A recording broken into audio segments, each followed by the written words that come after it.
going out there to everybody? Hope everybody's having a great day. Welcome to the channel. I'm your host, Cash, and this is Weekly Recap. What is Weekly Recap, you ask? Well, I'm an owner-operator in the United States. I'm going to go over a week or less of operating a semi-truck. I'm going to talk about the loads I did, why I did them.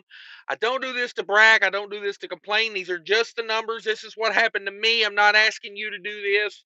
I'm just putting this out as information. Don't let numbers make you sad or happy or whatever, This should not have control over your emotions, I would hope, but here we are. I have to say that. I don't talk about the carrier I'm leased on to. It just does me no good. I'm leased to an 80-20 split refrigerated carrier.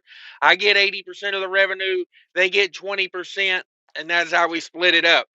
Now, let's go over this week.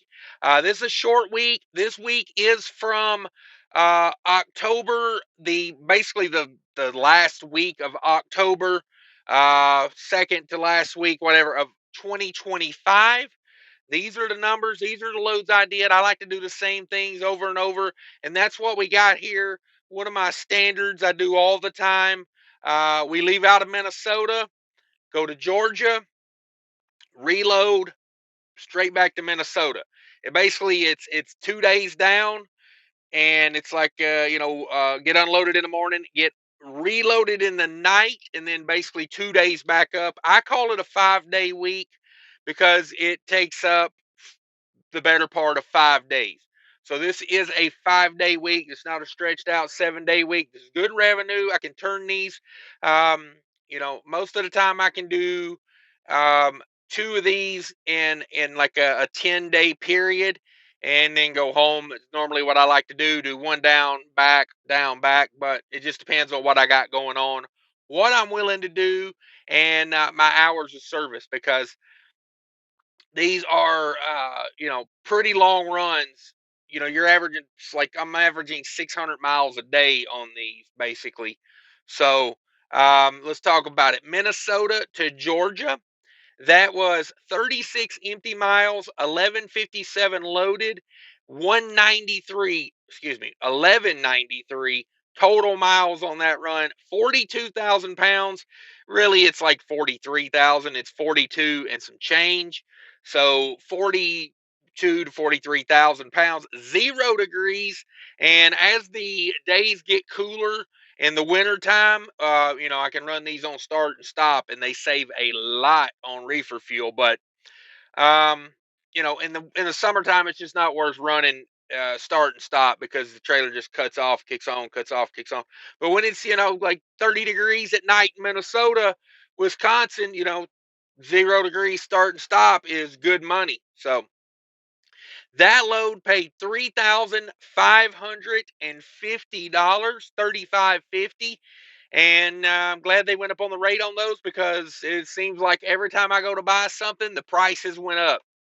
Fuel, parts, maintenance, anything. It's labor rates. It's always going up. So stick around to the end. I got more to talk about that. But let's get through these numbers first, for the people that just want the numbers. So went down to Georgia, looking for a soul, looking for a soul to steal or something like that. Went down there, and came right back. Georgia back to Minnesota.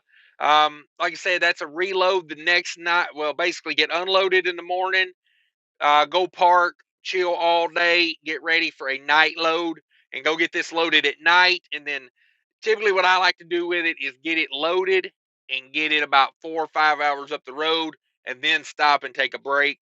Because coming out of Georgia back to Minnesota, if I can get like through Atlanta, through Chattanooga, through Nashville, once I get it to that point, there ain't a whole lot in the way, coming back.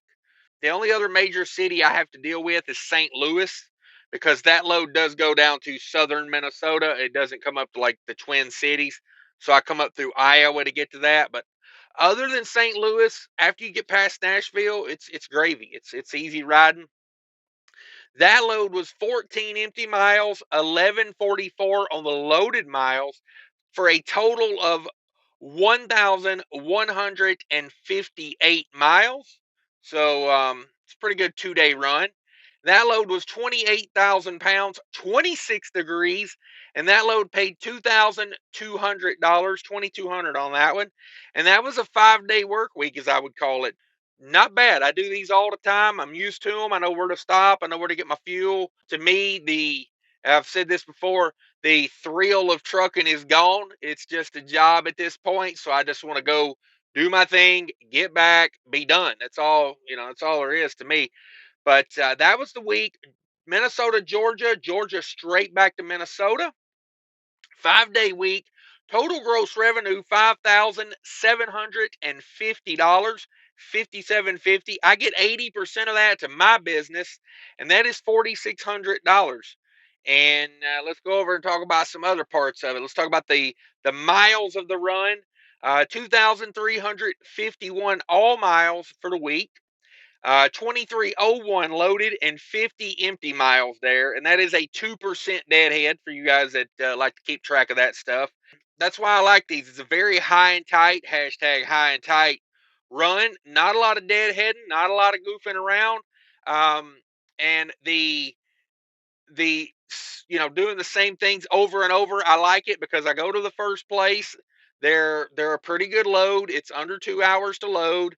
You're in, you're out. I know them when I get there. I know what to do. I know where to go, where to all this. So yeah, there's possibly weeks where I could make more money just running the spot market, but then I'd be running around like, trying to figure everything out. I don't even have to scale that load. 42 to 43,000 pounds, and I don't even scale it. They load it the exact same way every time.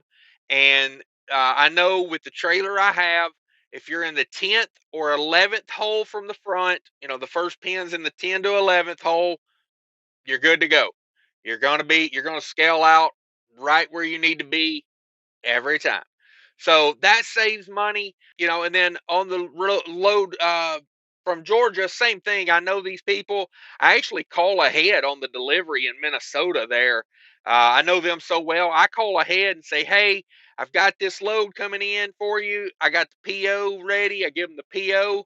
And most of the time they tell me, just go to dock door 3 and don't open the doors yet, don't break the seal, but just park in front of door 3. It's as convenient as it can be. So that's why I like doing that.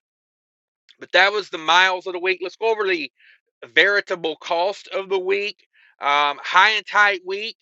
Fuel was probably 30 cents a gallon cheaper 3 weeks ago, 4 weeks ago, whenever this was. It's unreal how fast fuel has been, steadily climbing on us. I think the national average is up 18 cents in the last 2 weeks, so that's something to be, considered. Always keep your fuel economy in mind the best you can. But diesel, I spent $9.68 on diesel for the week. I spent $106 on reefer fuel for the week. $42 in DEF fluids, $10 on tolls. Ooh, big old toll I had to pay there. 0 parking and 0 on scales. That's the beauty of doing the same thing over and over. I know where to park. I know when I got to be there to get a parking spot. And I just I like doing it that much, and I talk about it so much is because if you guys are out there, try to find if you're looking for stability and a similar setup, just look for a carrier that kind of has some things going that does the same things. A lot of carriers, when they start out 1, 2, 3 trucks, they're just spot market, whatever here, there. But most of the time, when a carrier gets, 7, 8, 9, 10 or more trucks, you know, they want steady work. They need, that steady revenue. So ask them about it. If you're calling around to carriers trying to find a carrier to lease your truck onto, ask them about it. Say, ask them about the freight a lot. Matter of fact, I recommend, ask them what areas they run, how much they can get you home with that freight. These are all important things to know before you lease onto a carrier. Um, but total variable cost 1126. Bring over my 4600 to the from the carrier, excuse me, to my business.